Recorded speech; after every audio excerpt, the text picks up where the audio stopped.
was always exposed to yoga as a spiritual practice from the get-go. I took for granted, because I started yoga in New York City. In New York City, you know, it was so stressful when I moved there back in the day that I needed yoga. But there, I was surrounded by teachers, by masters, really. Gelek Rinpoche, Swami Satchidananda, even the Dalai Lama. Amma Sri Karnamai, Amma Amritananda Mayama. And I also went to Ananda Ashram, which is in upstate New York, and all the teachers there were taught by masters from the East. So I think, you know, always my understanding of yoga has been from a spiritual aspect. Have I attained enlightenment? No. You know, am I like Mooji? No. Mooji is a modern day enlightened master, wonderful teacher. And I think that you and I both talk to on camera, listen to, and really gain a lot of wisdom from.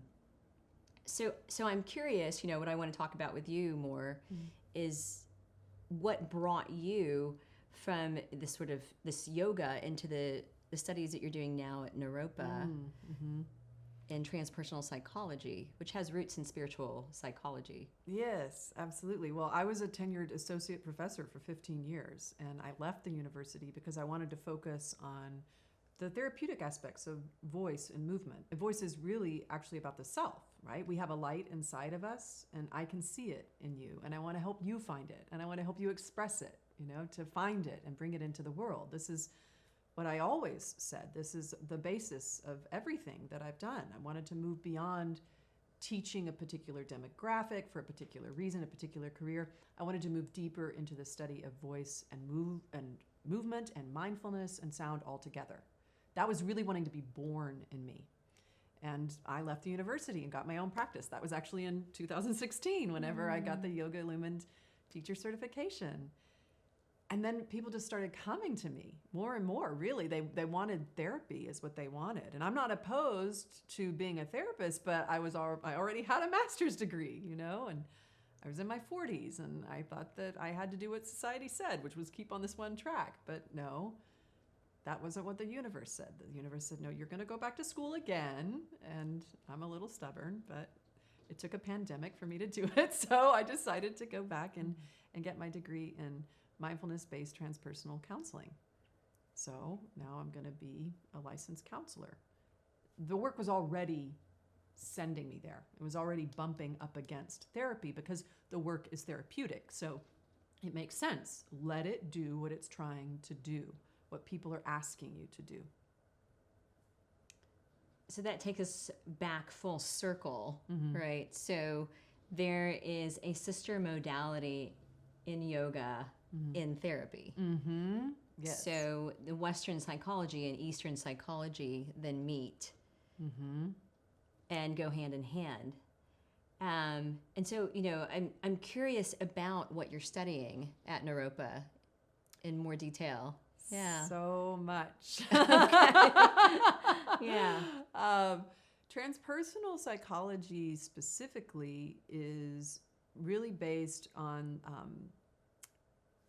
the mind, the body, the emotion, and also that we are a spiritual being, and that things that may come up that we might call symptoms or something, it's not really necessarily a problem. It's actually the spirit, the soul, trying to help us in our evolution, right? So getting to know this piece of us, simply getting to understand it and to be aware of it, to look maybe at contradictions of emotions that we have, feel into it. By doing this, we can accept them. By accepting them, we can hear what it is that they're wanting us to know about ourselves.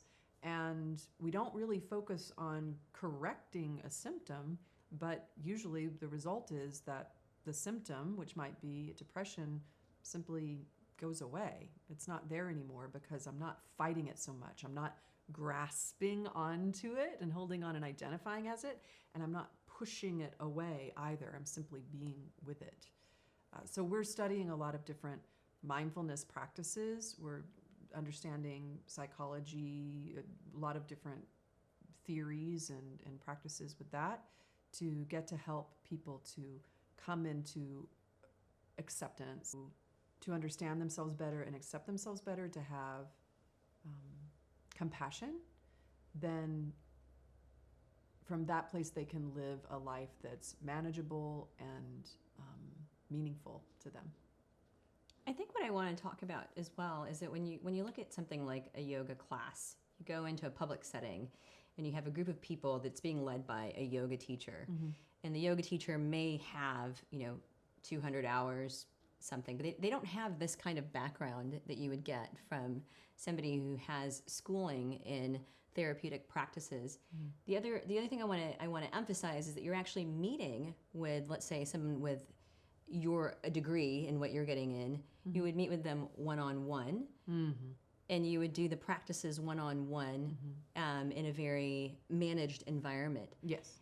You can also do that with a yoga teacher. You could definitely have, one-on-ones with your yoga teacher, but en masse, what's happening right now, or prior to COVID in public spaces, and then in COVID now on Zoom, are sort of like large groups of people working with one teacher. And so I think that one of the things that's really beautiful about transpersonal psychology, or psychology, mindfulness training, therapeutic practices, is that you get to work with a licensed practitioner one-on-one. So I wanted, to talk about that. Yeah, I knew that it was important to go back. If I was going to delve into the therapy with people, I needed to do it ethically. And by ethically, it meant I needed to really understand what I was doing. Same kind of decision of why I got the yoga teacher certification. I don't want to just say like, oh, I know about yoga because I've done yoga so long. No, I want to understand it from the lens of the teacher, and I'm glad I did, because then I understand what happens behind the scenes to create a class, right? Similar to being a therapist. I've done therapy for a long time and a lot of self-help. It's different whenever you're studying it through the lens of what if I'm going to be a therapist?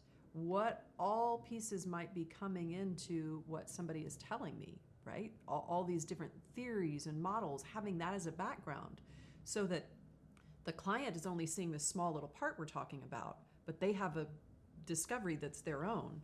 I understand all this stuff in the background. So I think that's what you're saying there. Yeah, that's, and also, I think, talking a little bit more about the symptoms, right? Like, I think that the world is too easily saying, this is wrong, this is bad, that emotion is bad, this is terrible, and I think in that kind of way, we dismiss or categorize people in having something that's bad about them it's actually natural. Everything when you understand yoga even deeper, is a fluctuation of the mind stuff. Is a vritti.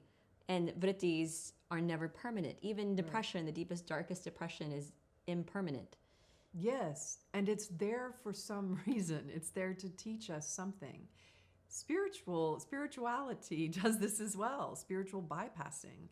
Well, I should only have good vibes only. There should only be happiness. The spiritual journey is not going to lead you only towards happiness. That's not the complete picture. If we're one, then we're all things. There's depth to life, there's pain and there's joy. So how can we manage both? How can we use both of those things towards our evolution? This is more of a spiritual practice than saying, no, we should all just be happy all the time and forgive. Those things take time and process and deep understanding. Yeah. That's really the emphasis, right? Because there is, all too often, I think it becomes very easy, even for medical doctors, to say, well, go take a yoga class. And in a way, that is a form of bypass, because it's difficult to treat certain, mental illnesses. And, we believe and we understand as yogis that there is actually a cure for everything. It may come in different various forms. It may not be, like for one person, yoga posture will do nothing for them. For the next person, it might. So we see individuals as their own universe on some level. Yes. And in this universe, within the universe, of yoga in the multiplicity of this universes, there are enormous amounts of tools that we can utilize to help one another. Yeah. And I think that's that's so much of the reason to be a lifelong learner. Absolutely. Don't stop. any any master that you ever meet is going to be a master because they know they're not done yet. Do you know? It's only the amateur or the beginner that thinks that they're done. Oh, I'm good. No, keep going. Yeah. Going. Yeah. I love what you said too about there's, each person in their own universe. This exactly what it is that's happening in your life is there, and we need you. We need that. We need you to be going through that and find support that you need in yoga classes, therapists, hot baths, whatever, but let yourself feel it. Have trained support so that you can feel it, so that you can move through it in a way that is intentional and intelligent. This helps your community and the world at large.